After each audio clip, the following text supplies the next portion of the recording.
Hi there, it's Representative Rick Larsen with this week's Recap with Rick, live from my office in Washington, D.C.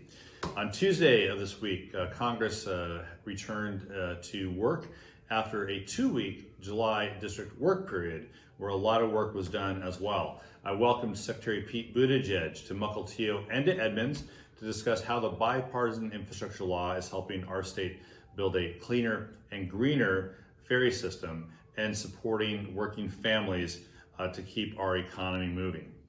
I met with transit agencies in Whatcom County and Skagit County and talked to the folks in Snohomish County and in Island County to discuss how federal funding is helping to build a cleaner and greener and more accessible transit system to support and to serve our local communities. I joined Snohomish County Executive Dave Summers and Reverend Paul Stute and legendary Supersonics coach Lenny Wilkins in Everett to announce American Rescue Plan funding to create 360 high-quality childcare slots in Snohomish County to support local families with this critical healthcare and childcare need. So this week as well in Congress, we dealt with the annual defense bill, and I had to vote no because there were a lot of amendments that were really non-military related that made it into this bill. And I hope that the final version of this bill will be a bipartisan bill, and I think it can be a bipartisan bill because there's a 5.2% increase for service members. There's dedicated money for the Impact Aid program.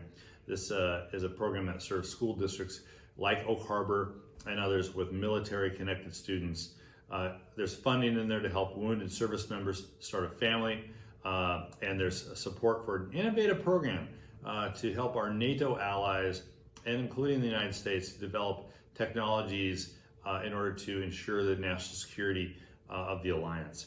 And of course, there's critical aid in there for Ukraine as well.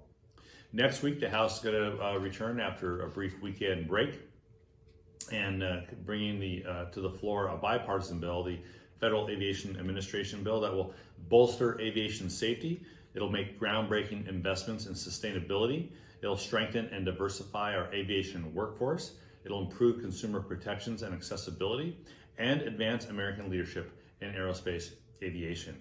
And finally this week, the Port of Everett celebrates its 105th birthday. A happy birthday to the people who work at the Port of Everett. Thank you for continuing to make Snohomish County a great place to live, work, and to raise a family. And that's this week's Recap with Rick, and we'll see you next week. Thanks.